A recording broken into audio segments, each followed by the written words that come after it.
Roger's co-stars in The Saints. It's Carol Cleveland, and Carol has very kindly offered to say a few words and share a funny story with us. So please welcome Carol Cleveland.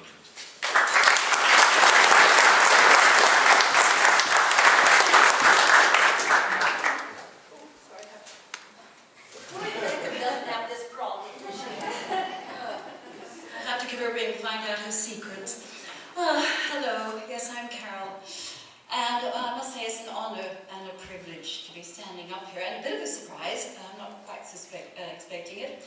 Well, aren't we having a jolly time? Not as jolly as we might have done, but I love these occasions. I love it because we come together and we see people that we haven't seen for years and years and years and years, and we see the people we worked with way back in those good old days of television, and we find out what they're up to. But of course, some of those people we work with are not still around. And of course, we're here today to honor one of those people. Now, I wish I could say, as my friend Karen has wonderful, wonderful memories she's got about Bob. I have to admit that I don't have a lot of personal memories. I really didn't get the chance, the opportunity, the pleasure of meeting the man. Of meeting. Of course, I met him, getting to know him rather. I met him, of course, when I was cast in The Saint and The Persuaders and others. But I can't say, oh yes, we had these wonderful, wonderful things together. But even so, I do feel I owe him a huge debt of gratitude, because when I was cast in my first leading lady role with Roger in the first Saint I did, it was very, very early days for me in the TV business. I'd only been introduced. Do you remember those days you used to get introduced on television? Well, I was only introduced 6 months earlier. So this, in fact, was my only second leading lady role on television. So I was still very raw, very fresh, you know. And I feel that I owe him a great debt of gratitude. I feel that Bob kick-started my career, because I was asked back. I obviously did well because I did a second Saint and I did Persuaders and I did Adventures, and so yes, he kick-started my career, so I'm very grateful to him. Now, the person I was going to talk about mainly today, unfortunately, is not here, Roger.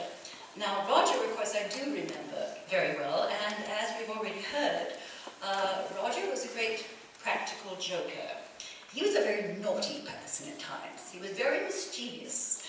And he was a great tease, and I don't know if he teased all his leading ladies, but he certainly teased me.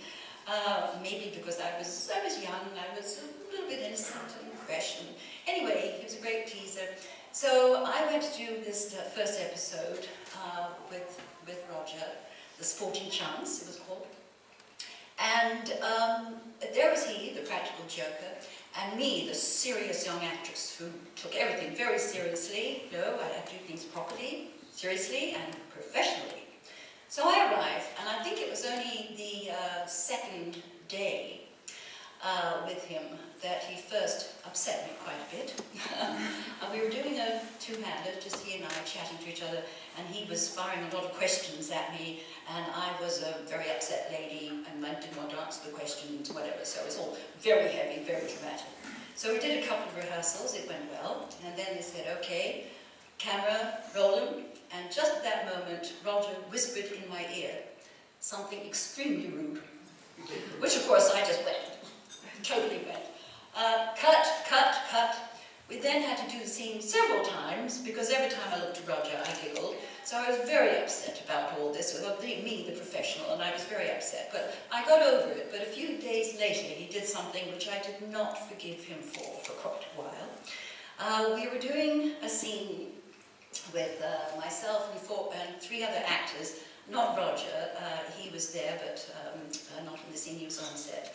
And one of the actors was Darren Nesbitt, playing his usual nasty Nazi.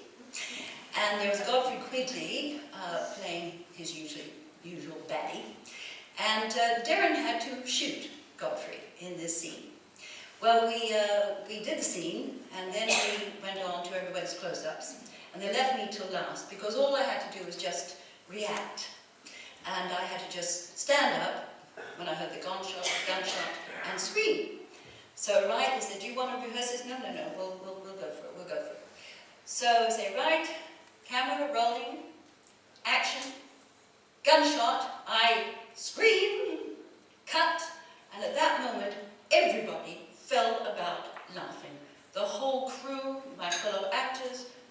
laughing their heads off. And I thought, oh my God, was I that bad?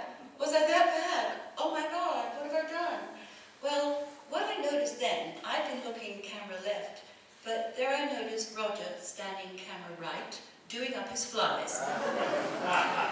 So what he'd done, when they said, action, he'd dropped his trousers, and I screamed.